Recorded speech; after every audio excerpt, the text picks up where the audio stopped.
Nkwanirizaako nnyo guyona gy'osinza okuba ng'otuwuliza nkutegeeza nti okola ky'amaanyi nnyo okwekumira ku mayingo gano aga UG Updates TV gwe mukwano gwange ali eyo ampuliriza.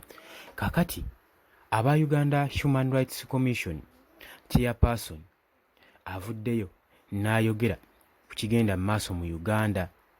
By'ayogedde byennyamiza ng'era tebikola makulu okusinziira ku mulimu gw'atwala era kiraga bulazi nti nno guno omulimu gwe yapatana yandiba nga tagusobola ku mukwano gwange ali eyampuliriza okusinziira ku statements ze. Baganda bange abali emitala w'amayanja mbanirizaako, abali e Saudi Arabia, Katoman, South Africa, abali e Kenya nammwe mbanirizaako nnyo, wabula nkutegeeza nti nno gwe atanaba kuba ng'osubscribinga ngenda maaso subscribing ku UG Updates TV, sharinga, likinga, commentinga. Nga saagala kuliisaayo, omukyala ono amanyikiddwa nga Mariam Wangadya, chairperson wa Uganda Human Rights Commission, avuddeyo wamu n'ekitongole kye ne bagamba nti nno ekiwamba abantu ekiri mu ggwanga, ebyogerwa nti nno mu Uganda mulimu ekiwamba abantu, saako n'okutulugunya n'ettoca mu Uganda bo tebabimanyiiko. Tebabimanyiiko na mayitire, bawulira buwulizi nga labi ya Nyanzi naye nga tebimanyiddwako mayitire, bo tebabimanyi. Era mulekerawo basibako amatu g'embuzi obbaliisa engo okubagamba nti nno bo balaba ekigenda mu maaso mu ggwanga, bo bandibanga ne mu ggwanga tebaliimu. Ono nno lawyer era Human Rights Commission Honorable Nagadya yadismissinze oba yeewakanye lipooti ezikiraiminga nti gavumenti eri under President Yoweri Kaguta Museveni ebadde ewambanga abantu mu bitundu eby'eggwanga eby'enjawulo.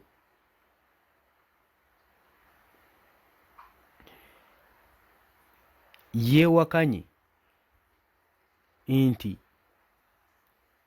ruling party oba gavumenti eya Mwami Museveni gye tuli mu ssaawa eno ebadde ewamba abantu mu bitundu eby'enjawulo, saako n'okubacunya beewambye ne bateekako brutal tactics, ne bacunya mu ncunya ey'ekitalo, nga muno mwotwadde bateeka mu safe house nga babacunya nga babanoonyaamu amazima. Abyewakanye n'agamba nze bino sibimanyiiko, sibiwuliranga nako, simanyi oba mu kitundu ki. Avudde n'abuuza bannaye bawambibwa mu bitundu ki. Lawyer ono ayogedde okusinziira ku mbeera ku situation ebaddewo mu byobufuzi mu Uganda emabega, n'agamba nti nno newankubadde abantu bangi mu ggwanga boogera nti nno bawambiddwa, ffeno tetulina bukakafu, tetwali bukakafu bulaga nti nno babawamba. Abuzeeyo kati n'okugamba nti nno tetulina bukakafu bulaga nti nno tubawamba. Ye talaba kigenda mu maaso mu ggwanga era ebyo mwogera ye tabimanyi.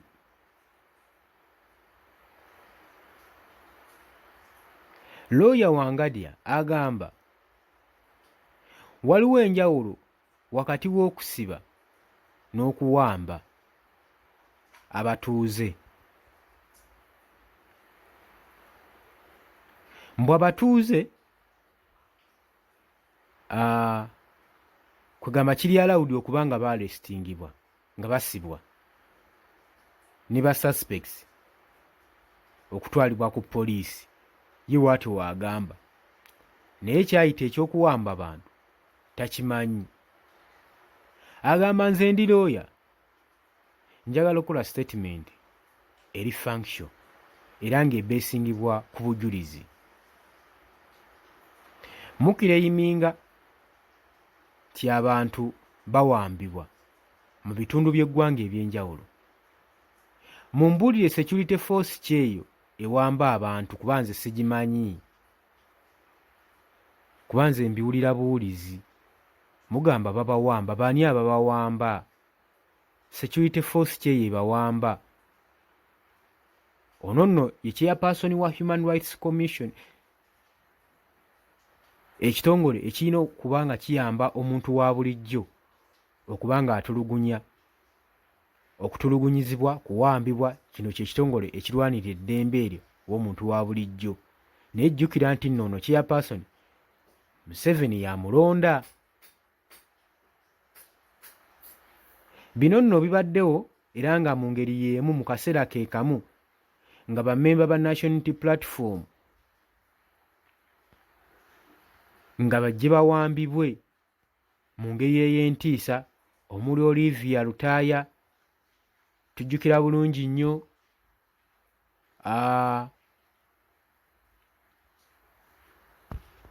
Leo Kivumbi mu ngeri gye yawambibwamu.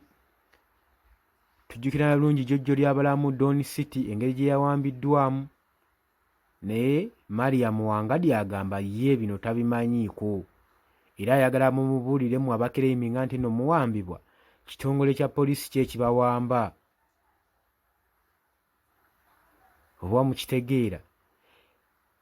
Abamemba ba National Unity Platform abawambiddwa bangi, abamu bamazeeyo n'emyaka egiwera ena tebamanyiddwako mawitire.